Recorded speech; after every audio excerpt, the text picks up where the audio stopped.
If you've followed my channel in the past, you'll have often heard me say that wildlife photography is one of the hardest, if not the hardest, genre of photography out there. Why is that? Well, we simply aren't in control of our environment or our subject. Like, for instance, today it's quite windy, and I hope that doesn't come across in the video.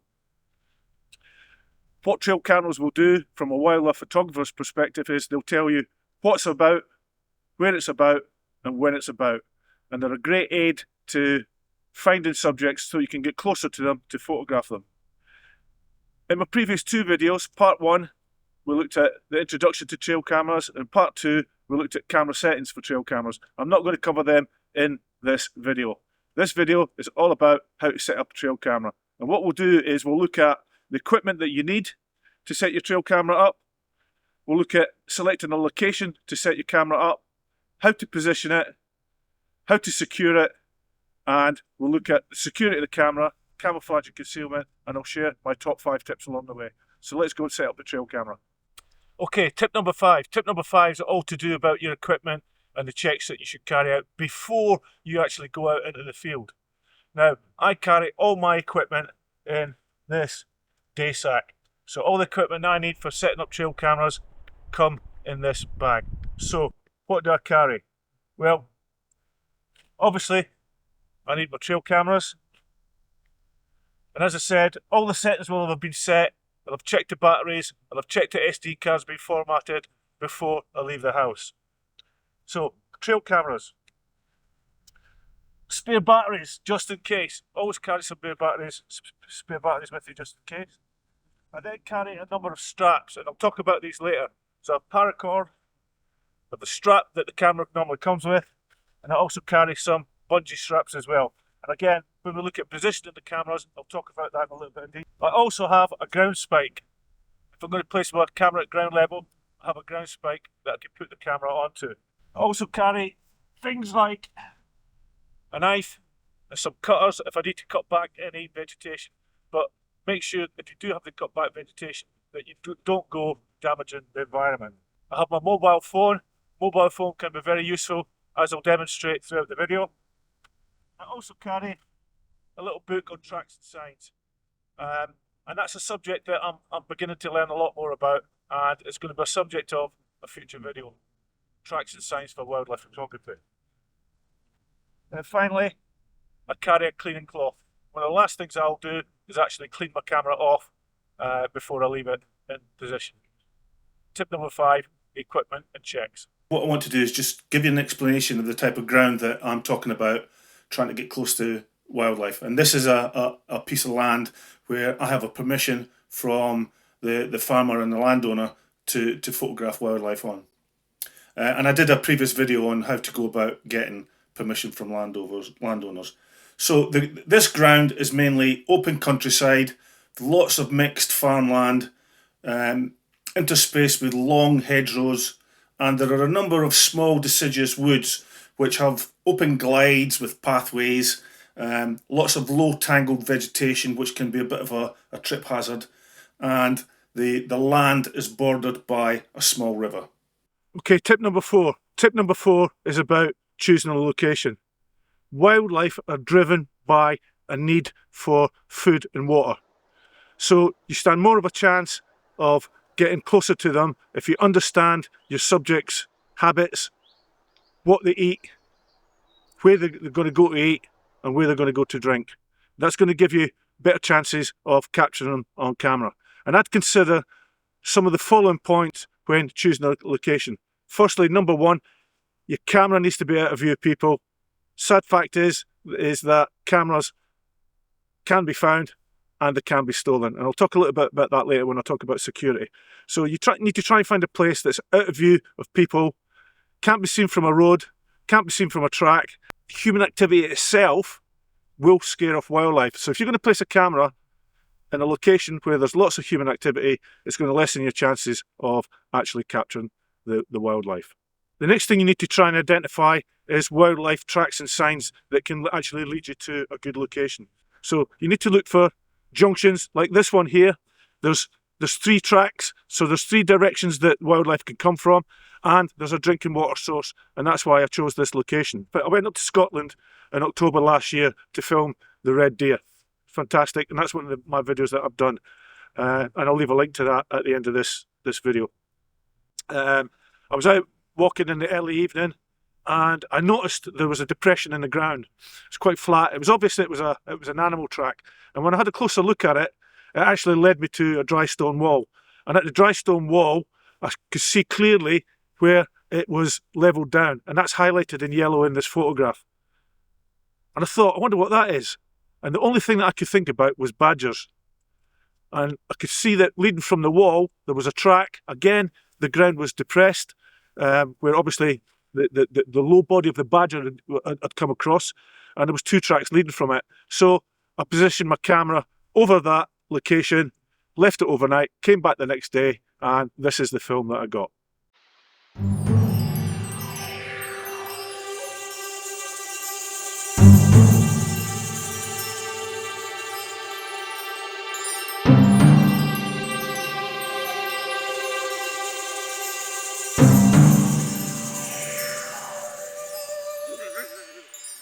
Tip number 3 in setting up your trail camera is to do with direction.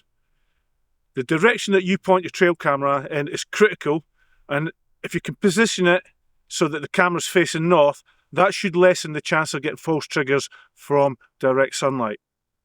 You also need to consider the time of day also. Wildlife are more active first thing in the morning, last thing in the afternoon.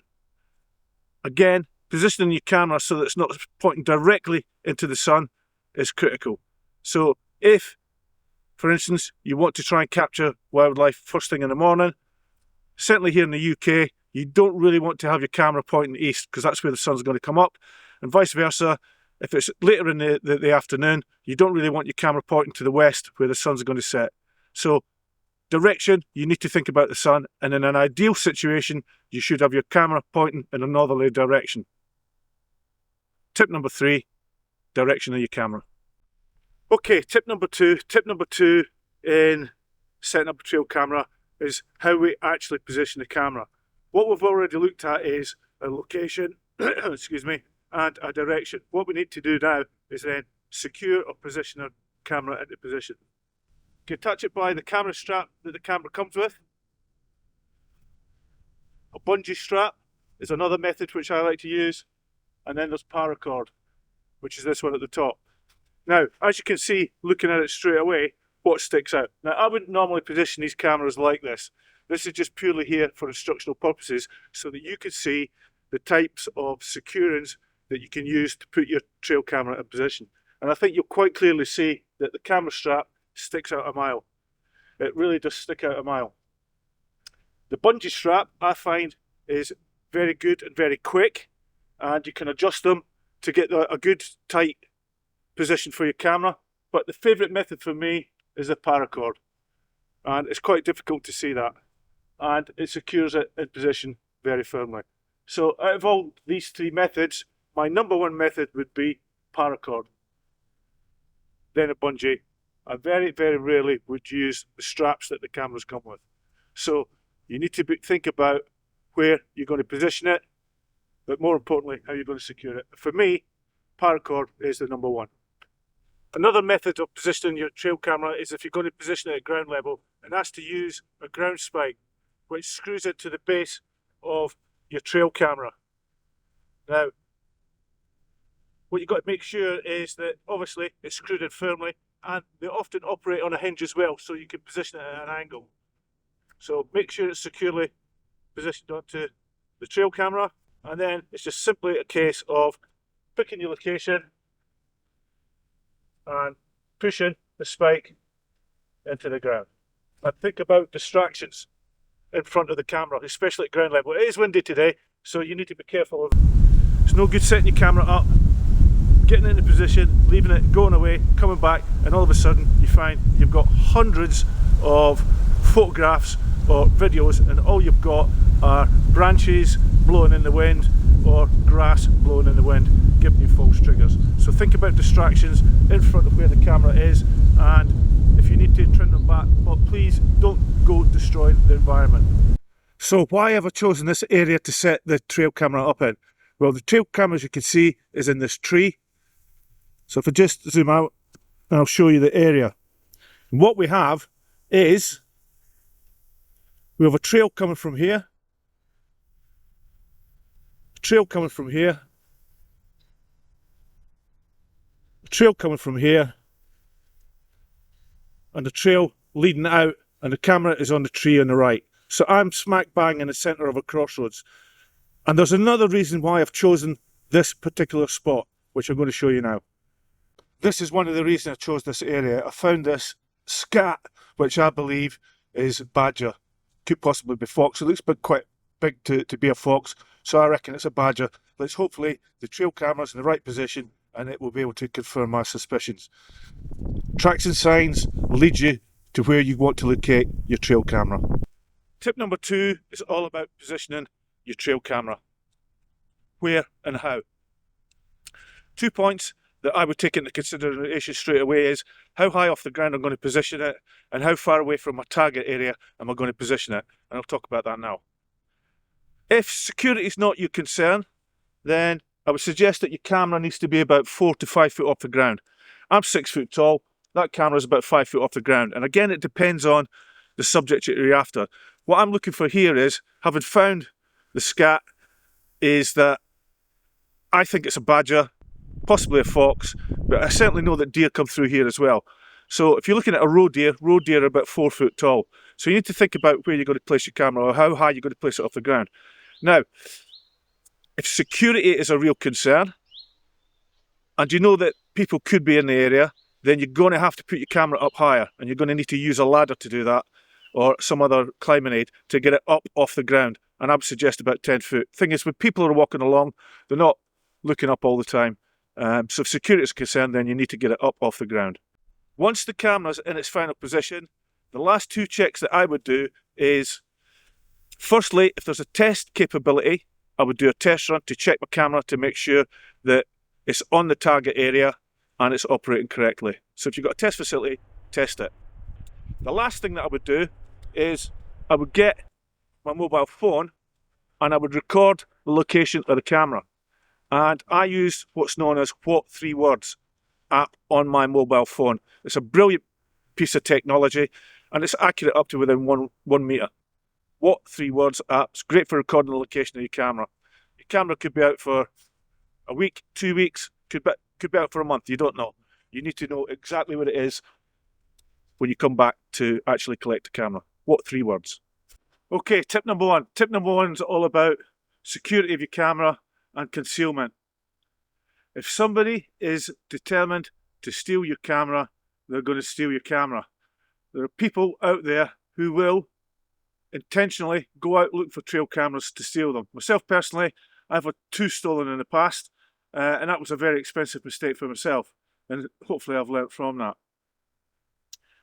Your mission is to make sure that you position your camera in such a way that gives a thief a much less of a chance of discovering it and stealing it.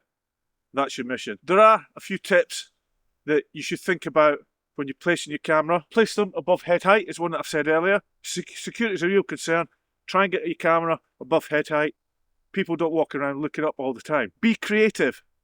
Use fallen trees. What I've tried to do here is just blend this camera in with this fallen log that was lying down at the side. So I've put it up against the tree and hopefully it kind of blends in with it. Use local foliage. And here's an example of a camera that I placed recently.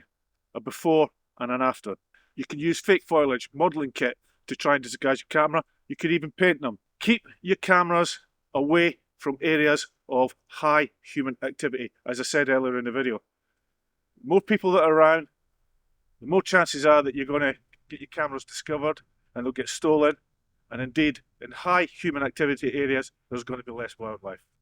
So tip number 1 is about security and concealment. I'm sure you'll see that trail cameras are a great aid for wildlife photographers. They really do help you to find out what's out there, where they are, and when they are. And that allows you to get yourself into place, into position, get closer to the wildlife, and get the photographs that you're after.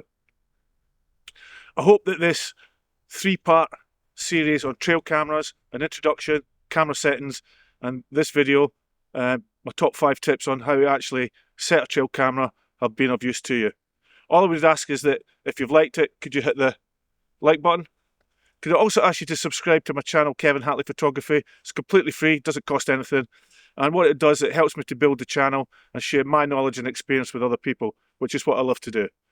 So, until the next time, stay safe, take care, and I hope to see you soon. Bye for now.